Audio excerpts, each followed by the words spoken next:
All right, I think we're good to go.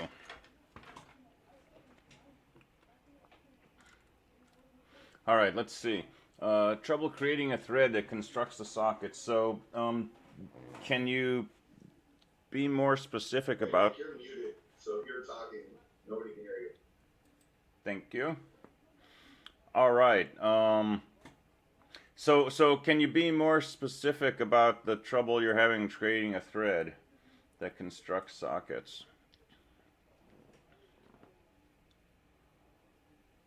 I just started talking like 5 seconds before that, so you didn't miss the secrets to the universe.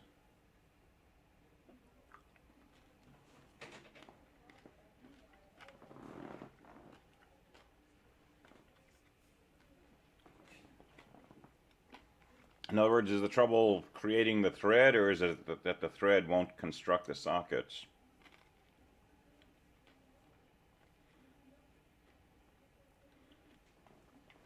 So typically what we might do is construct a thread,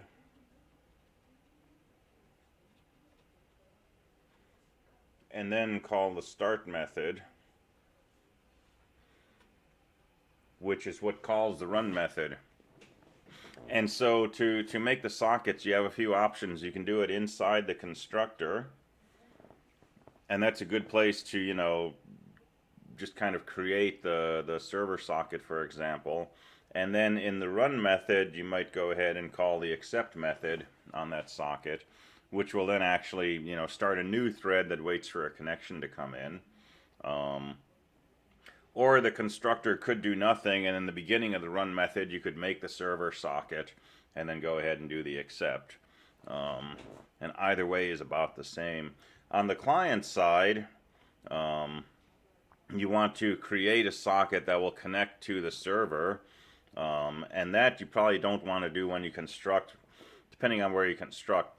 But you want to make that connection from the client side once the player hits the connect button. And so maybe in the listener for the connect button, you can go ahead and construct the thread, or make the thread earlier and call the start method in that button listener.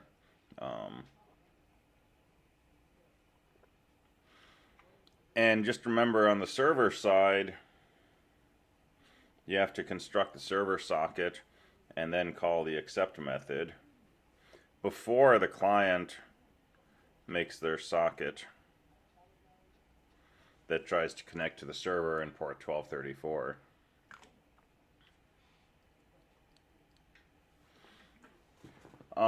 Best way to pass click info to the thread. So you can make a method in the thread, send xy or something like that. And in your mouse listener, if your mouse listener is inside the JPanel and the JPanel constructed the thread, and maybe it's called, NT, then you just say nt.send xy e_get_x e.get_y. And this is just a method defined in that netThread class, right?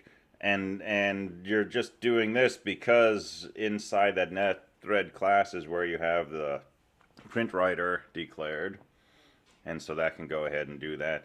But make sure before you do this, is it legal for the person to be clicking the mouse right now? So make sure it's their turn. If it's not, yell at them, right, and ignore it, and don't go ahead and send that to the other side. But if it is their turn and they click the mouse, yeah, go ahead and send those coordinates through the netThread method.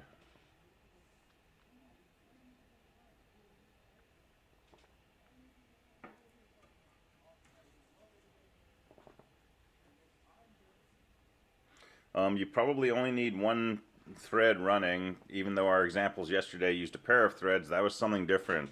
That was where we were playing with this idea of doing full duplex communication, so that while I'm waiting to receive a message from the other side, I can still be sending, instead of sitting here inside my while scanner.hasNextLine call. I have this running in one thread, and I have this running in a different thread. But that was just an example yesterday for for PA5, right, we don't need to do that. You can do that. But PA5, we have this very orderly exchange of information. If I'm the server, I'm going to send you my name. You're going to send me my name. I'm going to send you a move. You're going to send me a move. I'm going to send you a move. You're going to send me a move. It's a very controlled, right? We each know whose turn it is to say something. And so you can get away with one thread like that. Does it make sense to send the names in the start method? Or in the run method? Yeah, that's a good place to do it. You definitely don't want to do it until the names, are available. And we really lock the names in when you hit the start button or the connect button. Or you could, have some other button that says, swap names or something like that. But yeah, easiest place is when you are ready to start playing the game, you're ready to start sharing click information. Right before you do that, go ahead and swap names. Don't we want to be able to quit at any time though? Yeah, so you've got a thread,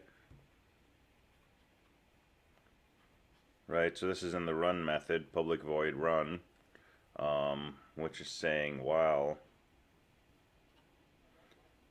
scanner has an X line.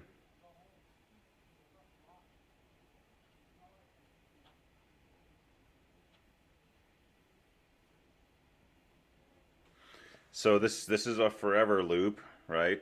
While the scanner has an next line, read the next line, save that in a string, right? And we expect this temp to be something like, x comma y, or, whatever protocol you've come up with for sending xy coordinates. But here you can check to see if it's your quit message, so a Q or the word quit or something like that. If it's a Q, go ahead and do whatever you have to do to exit the game on your end, and then just return. When you return from the run method, that basically ends the thread. And so the thread will go away, and if you've done something to close down the game, right, then your game will exit. So in your part of the thread that's looking for coordinates to come in, just always check to see if it's not a coordinate, if it's a quit message, right, however you've set that up. And if it is, then you can go ahead and shut things down.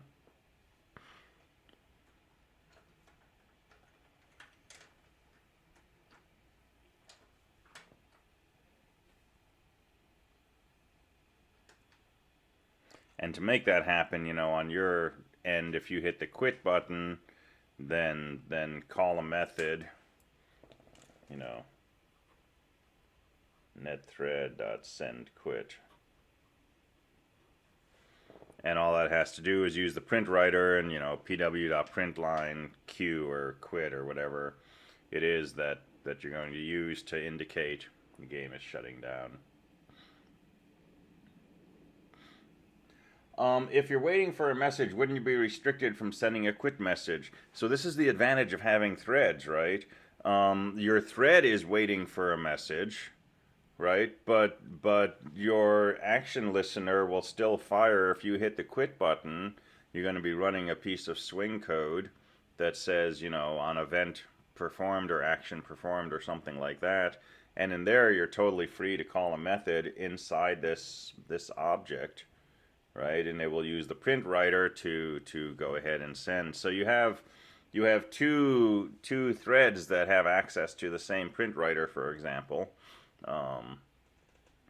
And you can, even while this thread is waiting to read from the scanner associated with a socket, you can still call a method that uses the print writer to send out a quit message, and that should totally work. If we didn't have a thread, right, we'd have our main program sitting here in this while loop, and until we came out of this, right, by getting the has next line to come back, we'd be stuck and we wouldn't be able to respond to the quit button. But since that's a separate thread, yeah, you can just write your quit handler inside your quit buttons event listener.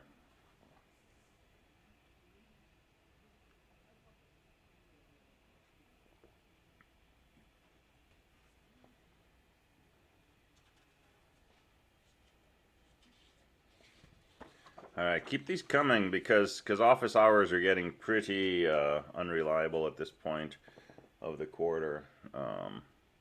So if you got questions, definitely ask them here, because this is what class time is for.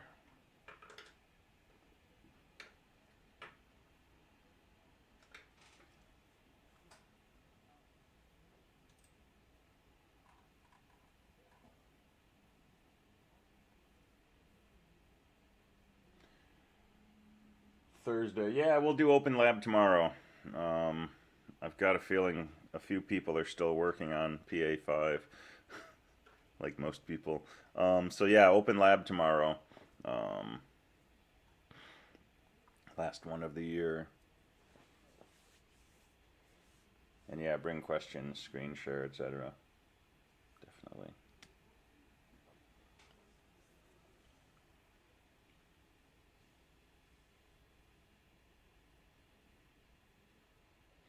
All right, I posted SLP info on Canvas.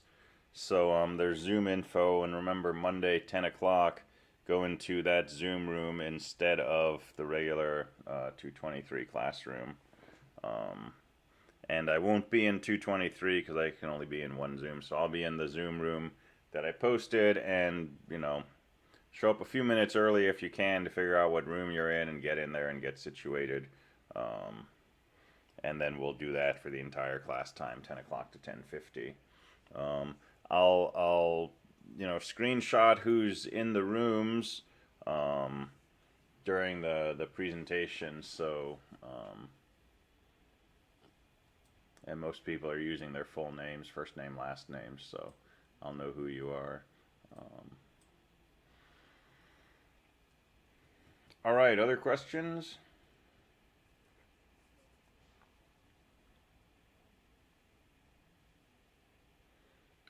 It's under the SLP presentation. So let me just bring this up.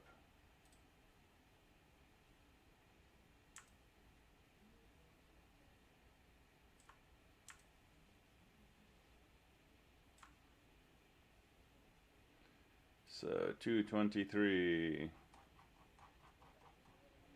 SLP presentation. All right, there we go.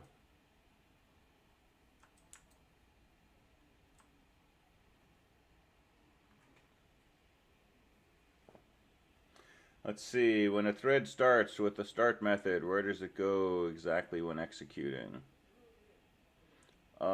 Interesting. When a thread starts with the start method, where does it go?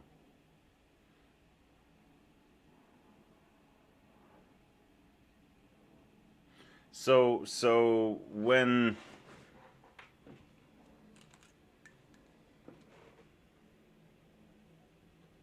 I do this,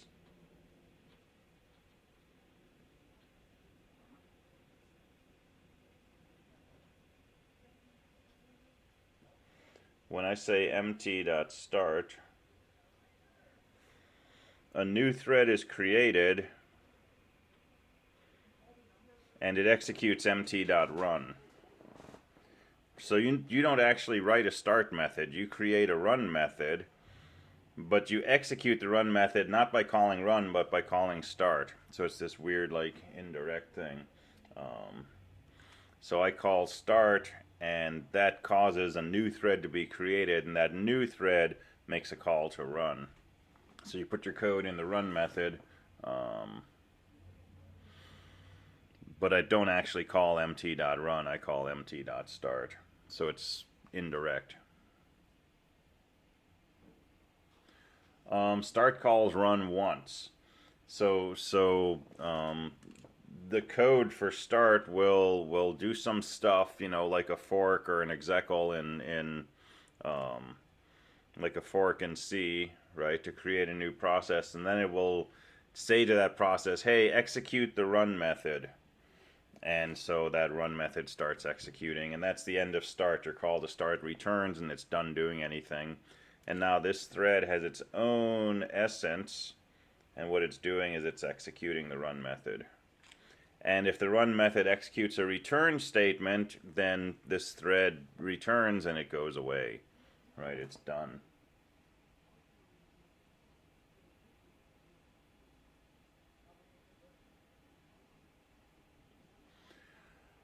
And okay, so yeah, let's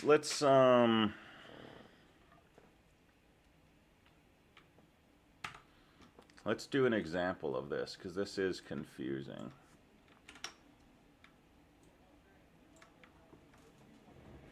So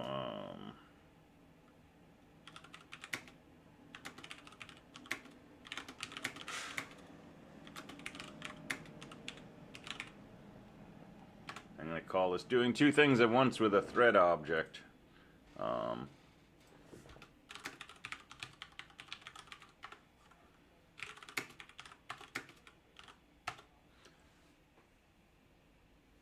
And this is not exactly what's going on, but I don't want to wire up all the mechanics of the thread. So let me do kind of a semi-bogus example, but hopefully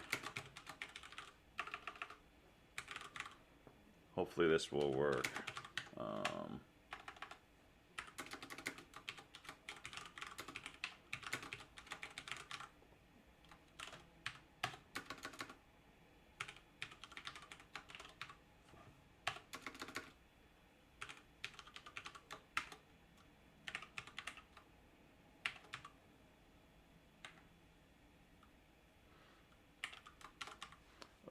Let's see.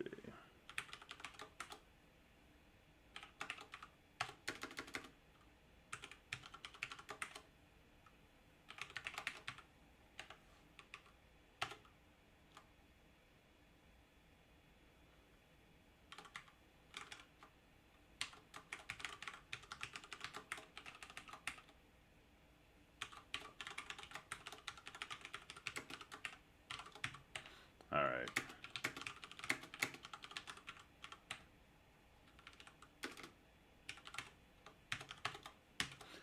So I'm going to make a thread. I'm going to start it running as a thread. I'm going to sleep for 5 seconds, and then I'm going to try to get that thread to send something, right? So this is the behavior that's potentially confusing.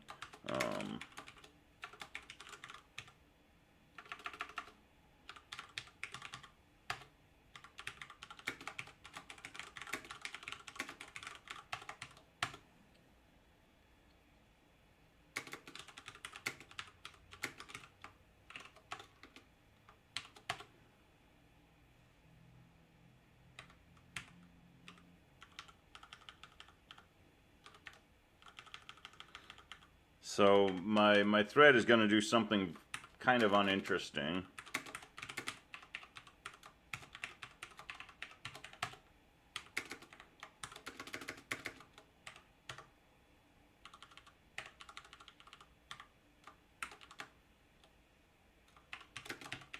It's just going to print out the numbers from 0 through 19 with 1 second in between.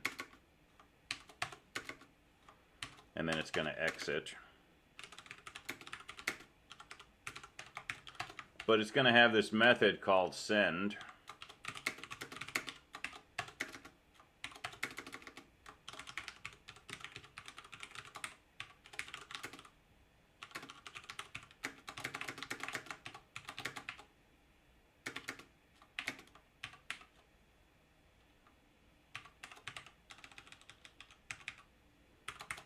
Which, instead of sending through a socket, is just going to print out a message here saying, hey, I'm sending this stuff. And if I did this right, even though this run method is doing stuff up here and sleeping, or, you know, in PA5 waiting for something to come in from the socket, right, this send method should still be able to fire.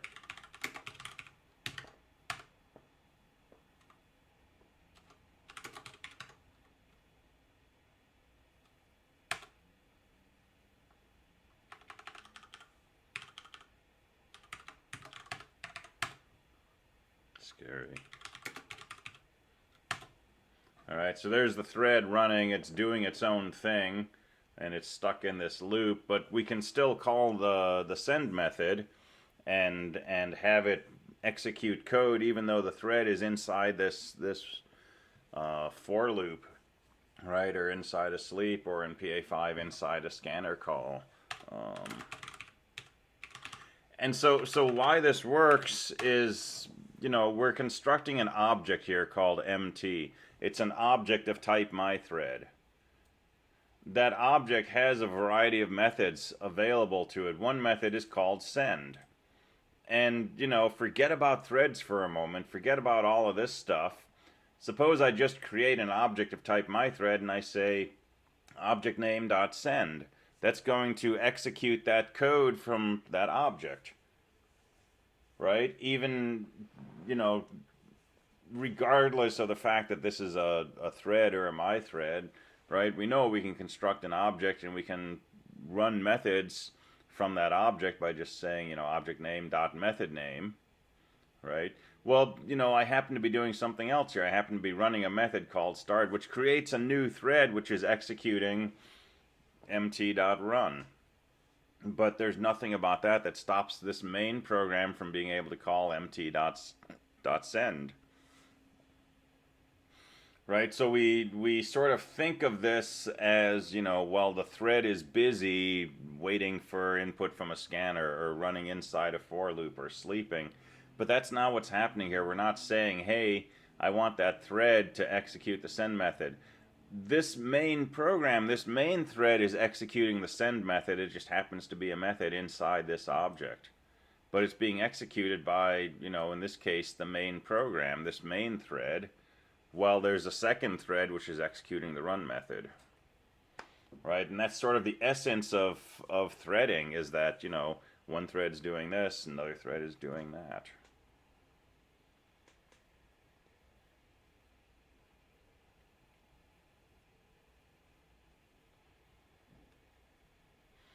Let's see, if there's multiple threads, how would we create multiple run methods? Like, what would we put in run? So you probably don't need multiple threads, but if you wanted multiple threads, you've got a few options. Each time you construct an object, you can call that object start method and create a new thread. But I could also, let's see what happens if I call mt.start 3 times.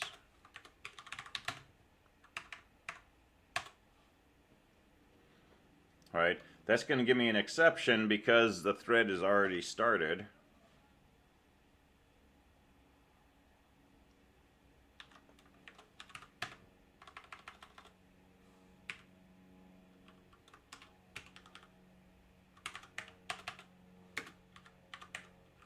But I could definitely do this. Right, I can create 3 threads. And now I've got 3 threads running, and they happen to be going at about the same speed. I still managed to call this other method from my main thread, and those 3 threads are just doing their thing. So if you want multiple threads, you could, create multiple thread objects, depending on what you want those multiple threads to do. But like I say, for PA5, you really just need one thread, which just handles mostly hanging out and waiting for information to come in through the scanner, and then parsing it and calling your click code or responding to a quit. Would we even need to put anything in run for PA5? So for PA5, yeah, so your run method is mostly going to look like this.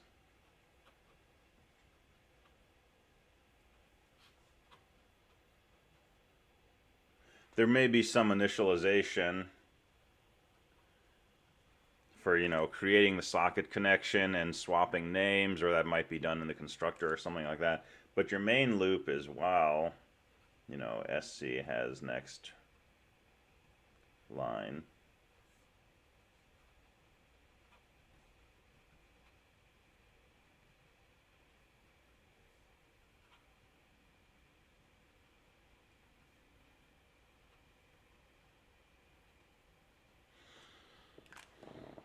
Right, infinite loop, read a line from the socket, parse it out, call your click code. Or, if in parsing it you discover it's a quit message, go ahead and quit, which just means return. So that's generally what your run method's going to look like. other than, you know, maybe doing some initialization in the beginning. But that's the main point of it. But then when you want to send something, right, you can still call a method in the object that you constructed of type netThread. And that really has nothing to do with the fact that there's a thread executing this method. Alright, so whatever thread you call start on, it will execute the run method in your class myThread that extends thread. Almost. So whatever thread you call start on, it will execute the run method in your class myThread. When you call the start method, it creates a new thread, and that new thread executes the run method. Right, which is almost what you said, I think. So if this is my main program, I construct a thread, that's fine. I call start. This comes back right away, right? I immediately come back and I go on to my next statements in that thread. But a new thread is created, and that new thread calls the run method. So when I call start, it basically says, hey, make a new process, execute run in that new process. I come back, I continue executing my code here. Would run listen for incoming info. So yeah, the run method listens for incoming info, exactly.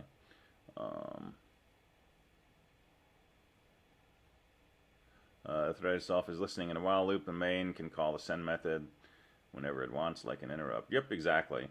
But it's not quite an interrupt. You can sort of think of it like that, but it's really not.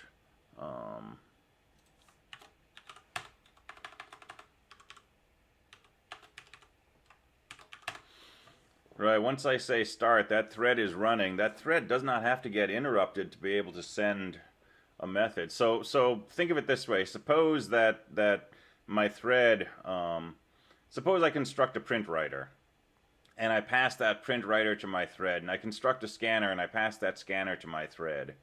And now I say, go ahead and execute the run method in my thread.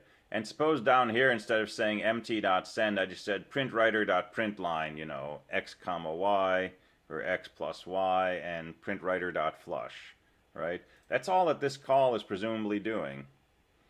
I'm just bundling that code and putting it in a separate method, and I happen to make that method part of this myThread class, right? But the fact that there's another thread executing another method in that myThread class has nothing to do with this call here.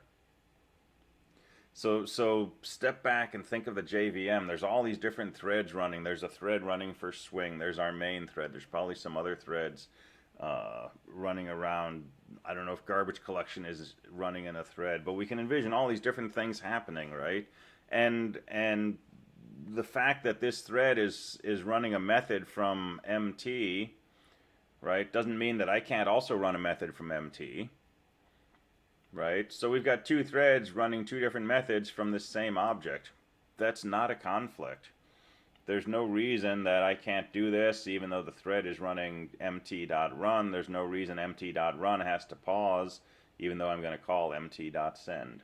They're totally separate things. Right, that's the reason that we have threads, so that we have these separate execution contexts, and we just happen to be calling, you know, code that's part of the same object. We could call the exact same method. My run method could call mt.send, and that's not a conflict, right? The only thing you need to be aware of is the stuff that we talked about last week with resource contention and flags and sharing code and locking and all that kind of stuff. If I was calling a method here that affected a variable that was also being modified from the run method, then you got to think about, you know, do I want two different threads modifying the same variable? Am I going to get into trouble like that? But that doesn't happen in our PA5 case. Right? The run method is mostly just reading from the scanner and calling click code, and my main interaction with that object from main is, or from my button listener or my click listener, is going to be, you know, sending XY coordinates.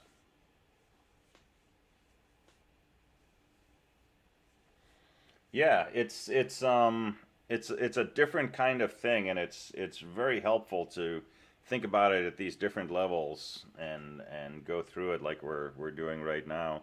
Um, and it's something we can work with without really understanding what's happening. But for me, I periodically like to go back and think about how is this actually happening, or if I were trying to write a system to make this happen, what would I have to do, what would it look like? um, and you know each time you go back and think about that, it will probably make sense in a different way, and over time make more sense. um, if you've done 270, you can sort of think about interrupts in terms of how is the JVM making this happen, how does it run two threads at the same time, and it may be taking turns giving each thread a slice of time and so on. So yeah, it's good stuff. um, and it's fairly magical. There's always a dash of magic in this stuff.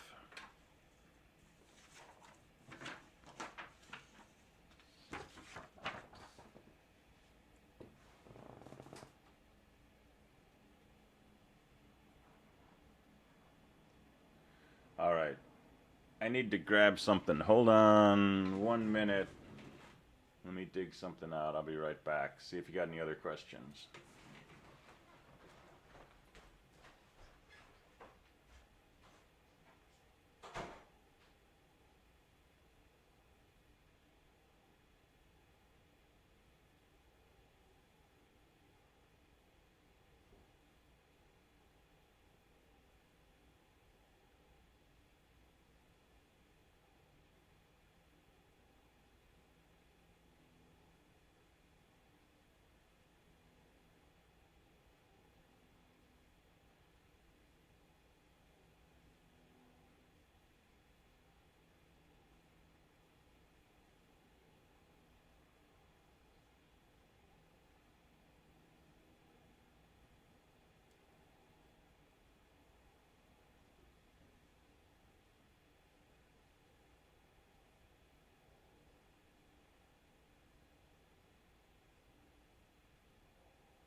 All right, I got it.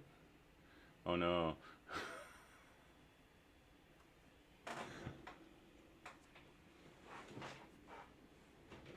I love these videos on YouTube of Zoom sessions in elementary schools when the teacher gets dropped or something. All right. So let me. Any other questions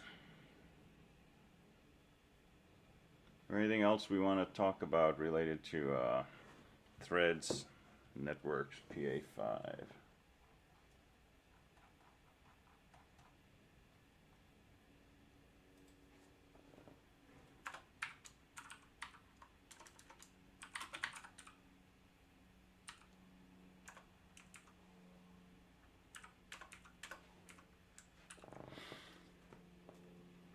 All right, cool. Keep plugging away on it. The mouse listener, it has to move. Should it be the same area? The mouse listener, it has to move. Should it be in the same area with the thread? So your mouse listener that gets called when you click is going to want to do something like, call some sort of method in your thread object, right?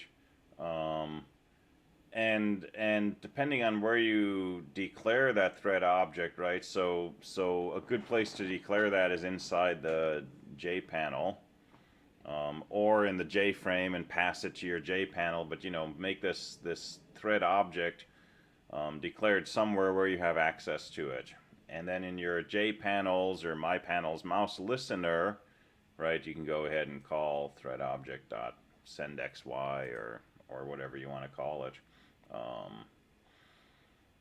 And so the mouse listener doesn't really need to change from PA4.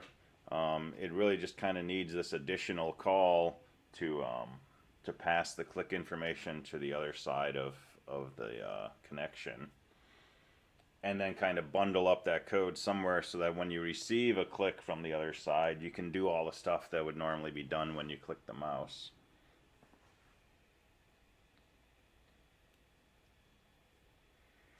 All right. So yeah, office hours tomorrow, which, like I said, are getting a little crazy because my other classes are coming in for lots of questions, plus advising is picking up. But also open lab tomorrow is another opportunity.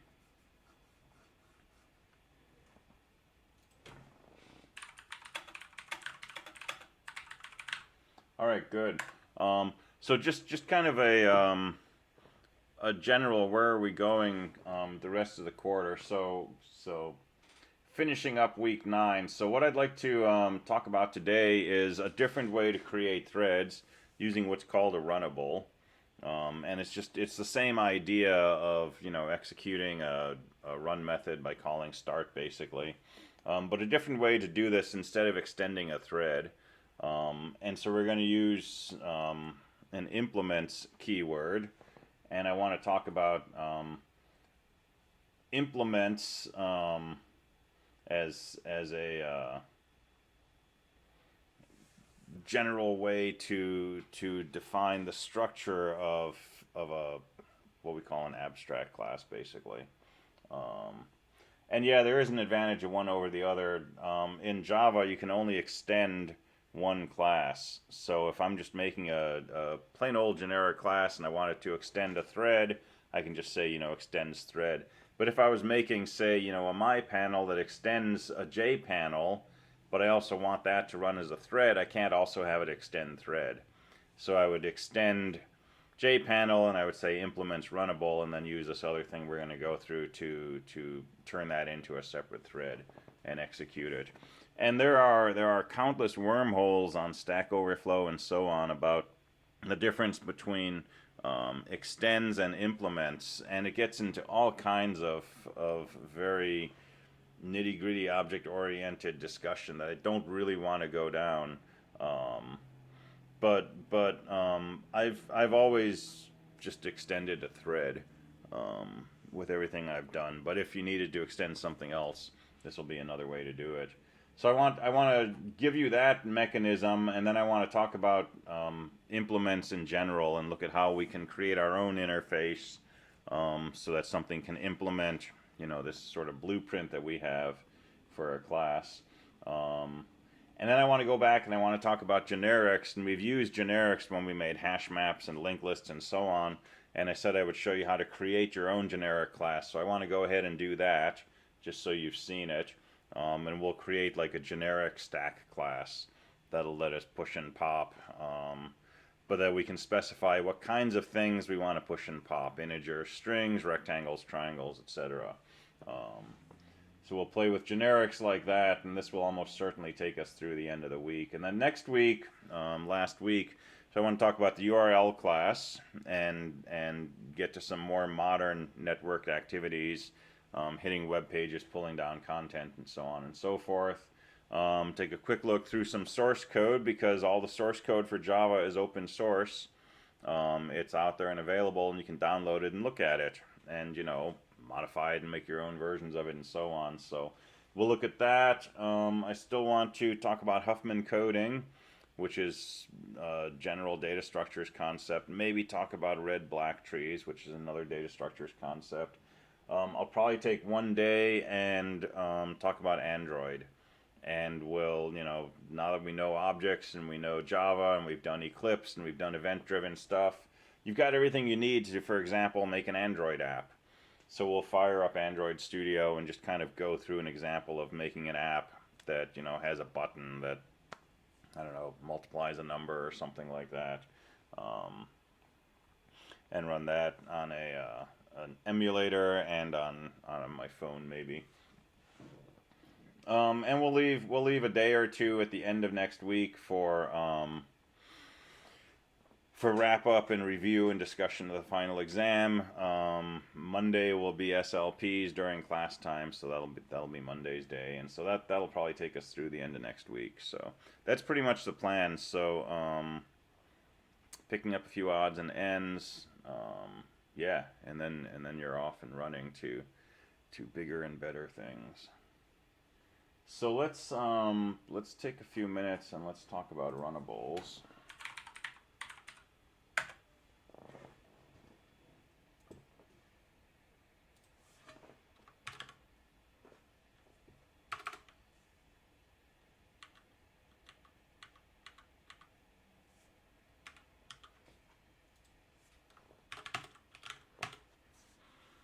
And let me do this really quickly.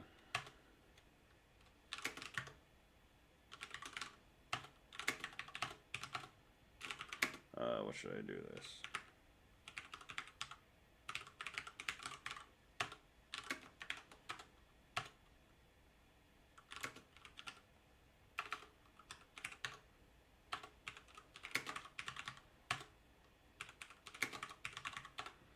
Alright, so that code's up on the server if you're interested.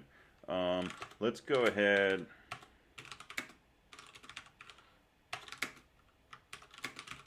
And make a runnable. We've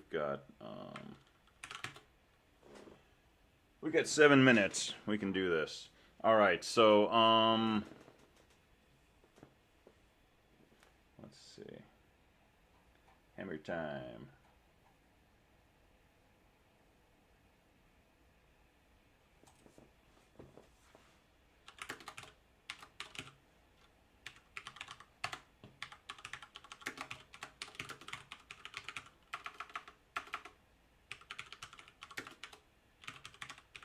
Alright, so I'm going to make a class called myRun, which is myRunnable, which implements runnable.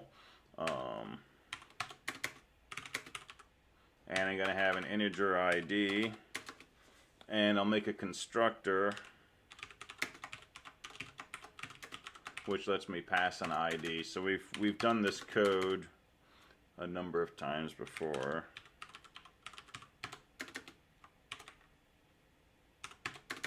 And then we're going to make a run method.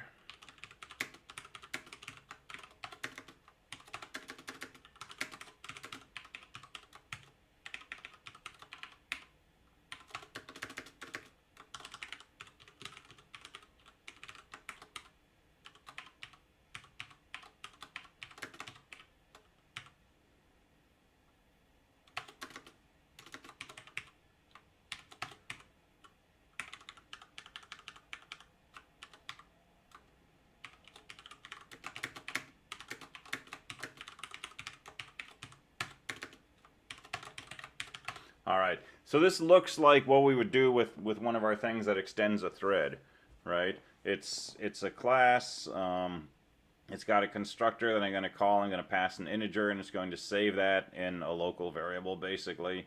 And then I have my run method, which will go through and print out the numbers from 0 to 999 with the ID in front of each one. And then at the end of my for loop, just print a message saying it's exiting. Alright, and the only difference is, you know, instead of saying extends thread, I'm saying implements runnable.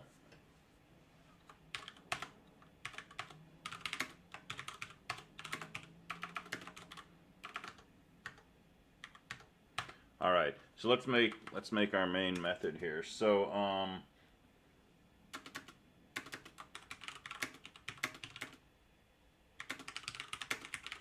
going to declare a thread called T. And it's going to be just a plain old thread, right? From, like, you know, the Java notion of a thread. And I'm going to construct it, but the constructor, I'm going to pass a runnable to it. So I'm going to make a new thread, but I'm going to pass it an object of type runnable, an object that implements runnable. And so this is going to be something like new myRun. Okay, so what's going on here?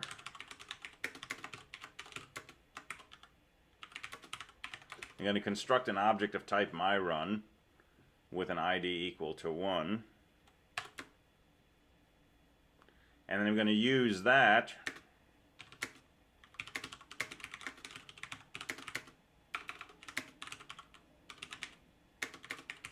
runnable to construct a thread.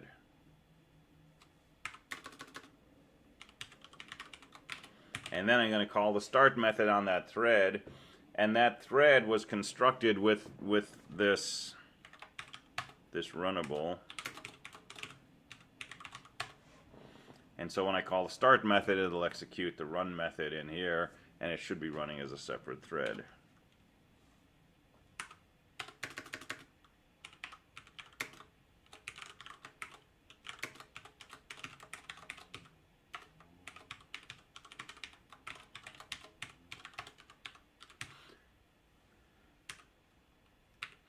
Alright, and then I'm going to construct a second thread with a new myRun2, and I'm going to start it, and I'm going to make a third thread with a new myRun and start it. And then I'm going to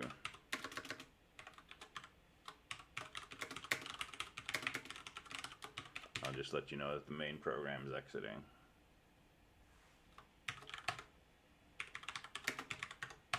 See how we did. Hey, pretty good.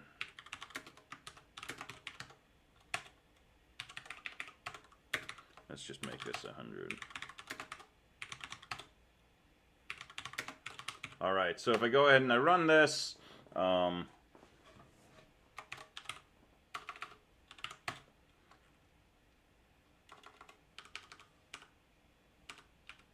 meant for this to print on the same line. Right, so you can see we've got threaded behavior happening here. So threads 1, 3, and 2 all start. Thread 2 prints out a 1, 2, 3, and then thread 3 comes in with 1. Thread 1 comes in with 1, right? So these are clearly interleaved. Thread 1 exited while threads 2 and 3 were still running. 2 exited and 3 finished a little while later. And main exited right in the very beginning, right? So this is all working, but instead of extending a thread, we said implements runnable. So when you implement something, what you're doing is you're saying, I'm going to make something of this type, and this is called an interface. And it basically describes the kinds of things that you need to write in your class. So if I don't make a public void run, right, I'll get an error message which says my run does not override the method run in runnable. Because I said I'm implementing a runnable, well, part of what it means to be runnable is that I'm going to implement this method called run. And it's got to be void, it's got to take no arguments. And if I don't do that, this won't compile correctly. So the implements keyword is basically saying here's a description of all the methods that need to be declared, and it's forcing me to declare those. So it's kind of like a blueprint that says, here's the parts you've got to have, and if you make all of those parts, then you can go ahead and compile and you can execute. But if you're missing any of those, you'll get a compile error. And so when you make a mouse listener, right, it says, public void blah blah blah implements event listener or mouse listener, right? You're basically saying I'm going to create these methods with these signatures, and that's going to match this prototype. So we'll play around with creating our own interfaces Friday. Tomorrow's Thursday. We'll play around with doing this on our own Friday, and this is really thinking about abstract data types, right? If you wanted to make a linked list, you'd say, or if you wanted to have somebody else make a linked list, you'd say, okay, you have to have an initialize and an insert and a remove and a traverse and a toString. And you'd require them to write those methods. You wouldn't put requirements on what those methods do, but you're saying, if you're going to make a class that implements this linked list interface, it's got to have these methods with these signatures. And so that's, defining what the user is going to see when they interact with your class. without pinning down the details of how those implementations work. Okay, this is that abstract data type concept from 222. All right, so we'll play around with more with that tomorrow.